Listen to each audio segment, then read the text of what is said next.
তোর ভাই গ্রুপটা এত ভদ্র, তোদের ছেলেগুলো এত ভালো, মানে আমার যদি সত্যি এরকম গ্রুপ হতো আমি তো মানে কি আর বলবো। সত্যি যা বলেছিস, দেখবি এই দেখ, এটা হচ্ছে আমার বন্ধু রাহুল। মানে এই সত্যি ভদ্র, মানে দেখে মনে হচ্ছে না যে ড্রিঙ্কস কিছু করে বা এরকম, মানে ফেসটা ইনোসেন্ট ইনোসেন্ট। ও হচ্ছে একদম মানে কি বলতো, মদ ছুঁয়েও দেখেনি কোনো, মানে দেখে হ্যাঁ মানে দেখেই মনে হচ্ছে। অ্যাকচুয়ালি।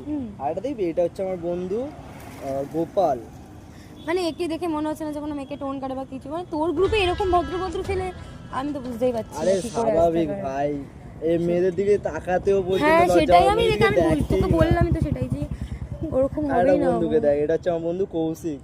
একে তো দেখে মনে হচ্ছে না পয়সার প্রতি কোনো ন্যাক আছে বা কিছু আছে, মানে ভদ্র সভ্য সিধা সাদা। কোথা থেকে পাস এসব বন্ধু? তুই কি করে যে বুঝে আসছিস আমি বুঝতে পারছি না, বিশ্বাস কর। কাজ আমার এরকম সিরিয়াসলি বন্ধু ভাই, হতো। ওর কাছে টাকার কোনো ব্যাপারই না, ওর কাছে টাকা উপচে পড়ছে, ঠিক আছে, এরকম আর কি বন্ধু বান্ধব আমার সব। আর এই দেখ, এটা হচ্ছে আমার একটা বন্ধু, ঠিক আছে, এর নাম হচ্ছে রোহিত। মানে এ হচ্ছে তোদের সবার থেকে এত ভদ্র, মানে এতগুলো দেখালি ছেলে তাদের মধ্যে একে মনে আমার কাছে ভদ্র লাগলো, দেখে মনে হচ্ছে সব মেয়েদের হয়তো বোনের নজরেই দেখে, মানে এত ভদ্র কি আরে করে তোর তুই গ্রুপে ঠিক- ভাই?